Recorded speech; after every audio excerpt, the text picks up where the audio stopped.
This is the most haunted abandoned hotel in the Philippines, the Diplomat Hotel. Sa mga hindi nakakalam, ang Diplomat Hotel, tinayo ito noong 1913, kaya mahigit 100 years itong nananatili. At noong kasagsagan ng World War II, ito ay naging kampo at taguan ng mga refugees na nagtatago dahil sa mga sundalong Hapon. Hinahanap pa rin sila ng mga sundalong Hapon. At doon na nagsimula pairapin yung mga nagtatago doon at pinatay lahat mga tao nandito at pinugutan ng ulo at isa pa walang naiwan kahit isa. Kaya ang lugar na ito tinuturing na isa sa mga haunted dito sa Pilipinas.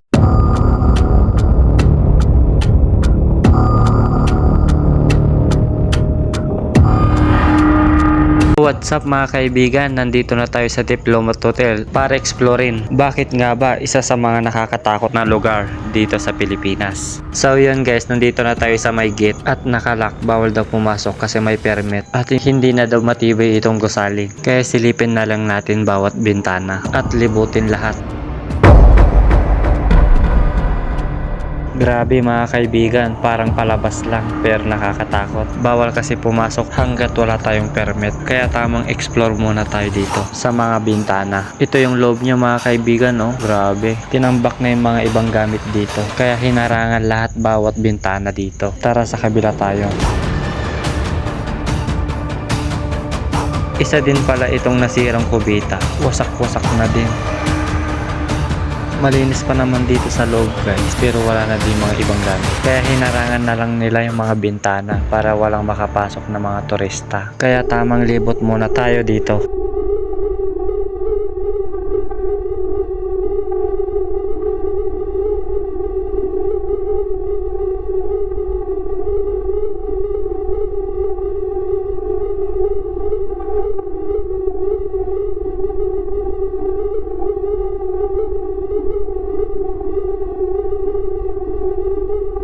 Ito pa yung isang pintuan mga kaibigan, no? Pero nakapadlock. Kaya libutin na lang natin lahat at silipin lahat ng bintana.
Sobrang linis pa naman sa loob dito sa bandang likod, pero ang lawak itong Diplomat. Kaya libutin natin muna lahat at silipin kung ano yung mga nasa loob. May isa akong nakitang pintuan dito, pangatlong pintuan na ito guys, pero nakapadlock. Kaya silipin na lang natin yung loob niya.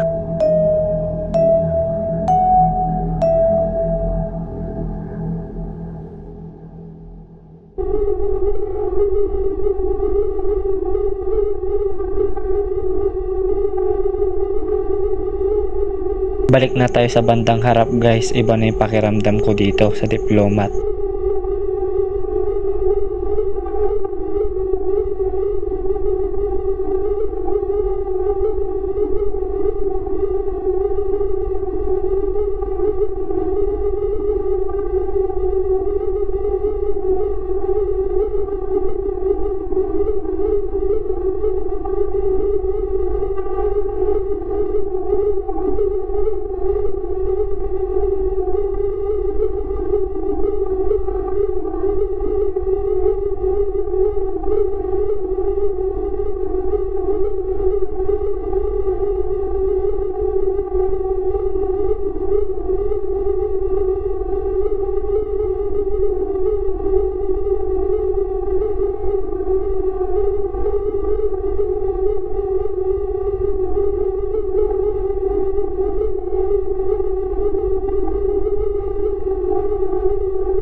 So yun mga kaibigan, dito na tayo magtatapos. Nalibot na natin yung Diplomat Hotel na ako lang mag-isa. May naramdaman man ako or wala, hindi pa rin natin maaalis yung ang naiwan history nito. Mula no hanggang 1913 hanggang ngayon.